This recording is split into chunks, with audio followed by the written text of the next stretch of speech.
Good evening. Saturday dinner dosa, chutney, idli பொடி விற்று என் friend வீட்டில் இருந்து கொடுத்த பிரியாணி. என் மகன் சாப்பிடுவா. அவள் சாட்டர்டே சாப்பிட மாட்டா, இருந்தாலும் நான் ஃபோர்ஸ் பண்ணி சாப்பிட வச்சேன். நான் எப்போ பண்ணேன், க்ளோஸ் ஃப்ரெண்ட் அவன் மட்டும்தான்.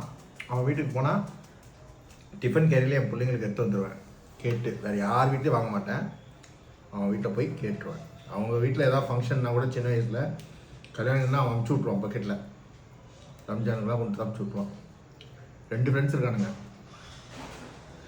ஒருத்தன் கீழக்கரை, இன்னொருத்தன் மதுரை. 2 பேருமே அமுச்சு விட்ருவானுங்க காலேஜ் படிக்கும் போதெல்லாம். அதெல்லாம் நம்ம அங்கே வந்துட்டோம். இப்போ வந்தோன்னா அவன் வீட்டுக்கு மட்டும் போவோம், மற்ற ஃப்ரெண்டு வீட்டுக்கு போக மாட்டேன். அவன் வீட்டுக்கு வந்து போவோம். இப்போ ரம்ஜான்லாம் ஆரம்பிச்சுன்னா இன்வைட் பண்ணுவான் அடிக்கடி நோம்பு திறக்கிறதுக்கு. நான் போய் நல்லா சாப்பிட்டு வருவோம்.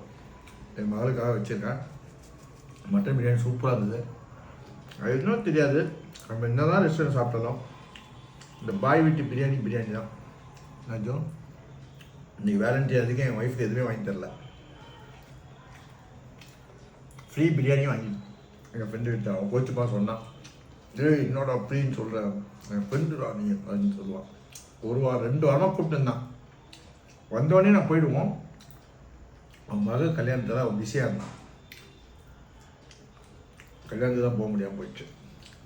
இருந்தாலும் ஒரு நாள் அவங்களோட ஒரு நாள் கெட்டு குதர் பண்ணோம். நண்பர்களோட பழைய ஸ்நேகிதர்களோட பழகுறேன். நானும் ரொம்ப நாளாக பேசாமல் இருந்தேன். நிறைய ஃப்ரெண்ட்ஸோடலாம் உடம்பு சரியில்லாத அவங்களாம் போய் பார்க்க முடியாது. இவனையும் இன்னொரு ஃப்ரெண்ட் இருக்கு, அவனை மட்டும் போய் பார்ப்பேன். மற்ற யாரையும் பார்க்கறதில்ல. எனக்கு மொபிலிட்டி இல்லை, ஆக்சசிபிலிட்டி இல்லை. அதனால் thank you Kamal, Fatima, for your feast. God plus you. God plus you everyone. Happy Valentine's Day. Enjoy பண்ணுங்கள். காட் பிளஸ் யூ. போயிருந்தா